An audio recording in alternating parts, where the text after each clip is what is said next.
is because two brothers who are extremely close were virtually not speaking. Yeah. If she was so supportive of Harry, why did she disappear when he had to face all that music with his family? I don't understand that. Why would you come?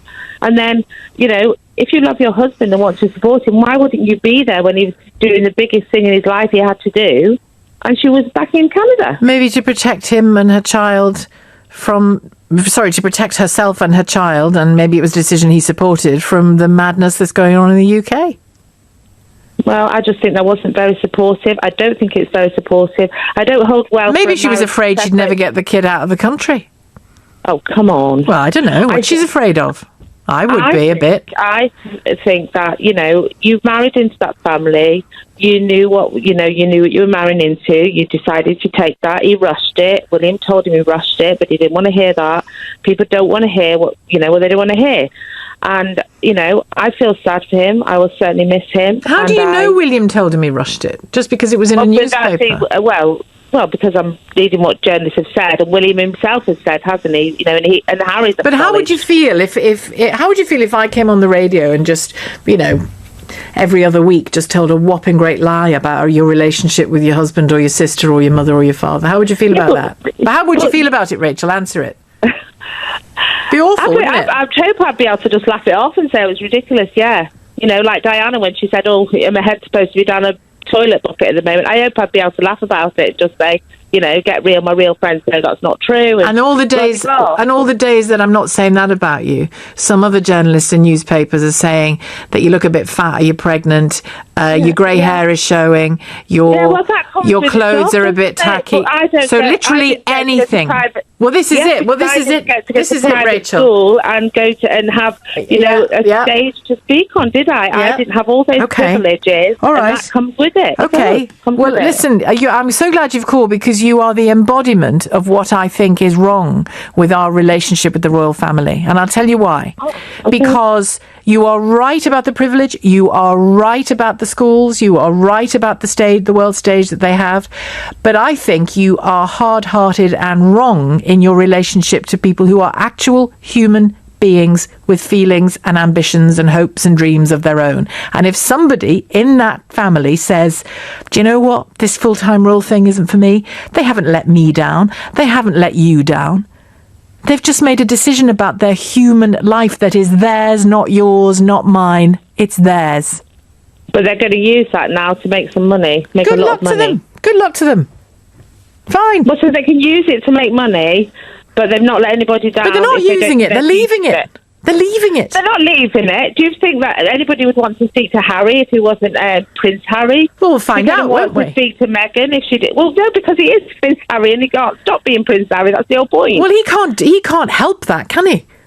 No, he can't help it. He can help trying to make some money out of it and call himself Sussex Royal. What should he do?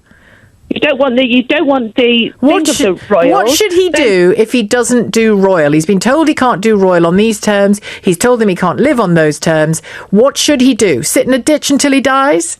No, I don't think he should do that. But if he wants to fade away and go and live a happy, peaceful life somewhere, that's absolutely fine. Doing what? You know that's not. But doing what? Doing what? Whatever. He doesn't want anything to do with any of this. Let him go away and just have a peaceful, ordinary life. So if he wants to have a peaceful and extraordinary life, maybe, and earn loads of money, I say, good luck to him. Rachel doesn't. Who are you with? Me or Rachel? 0345 6060 973. This is what I wanted to get to. That seam of British life and its relationship with the royals.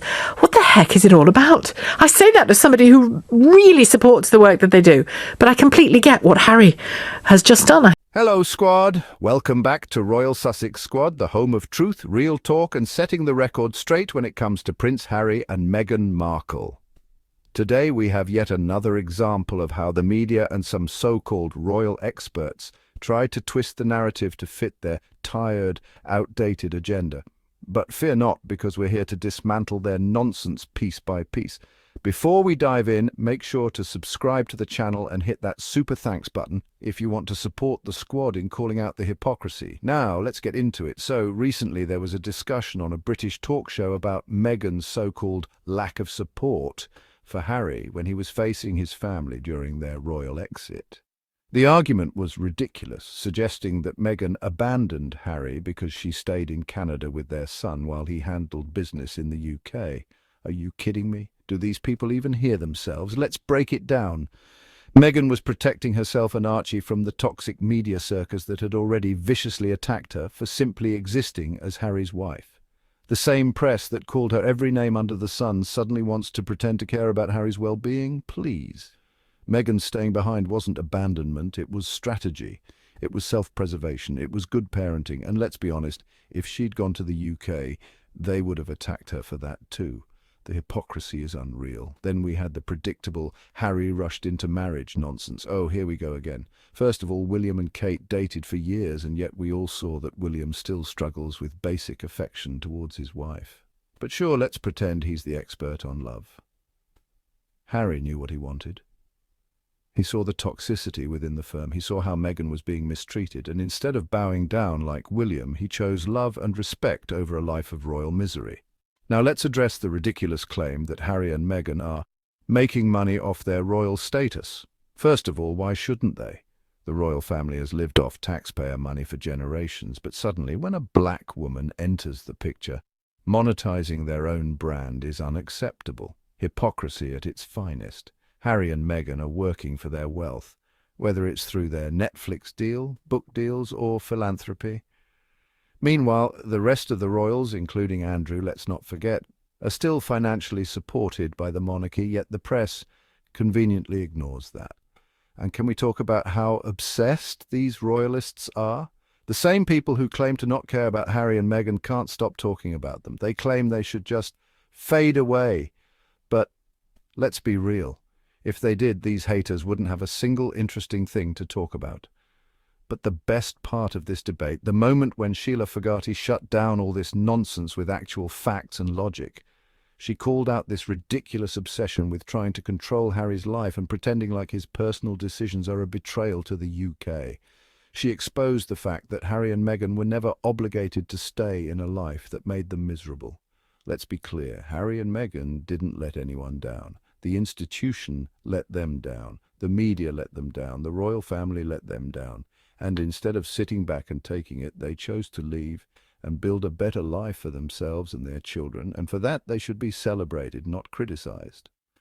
So, squad, what do you think? Are you Team Shelagh, who actually understands that Harry and Meghan deserve happiness, or Team Bitter Royalists, who can't stand that the Sussexes are thriving? Let's hear it in the comments. And if you love what we do here at Royal Sussex Squad, make sure to subscribe, hit the notification bell, and if you'd like to support us further, click that super thanks button. We appreciate all of you for standing up for truth and supporting Harry and Meghan's journey.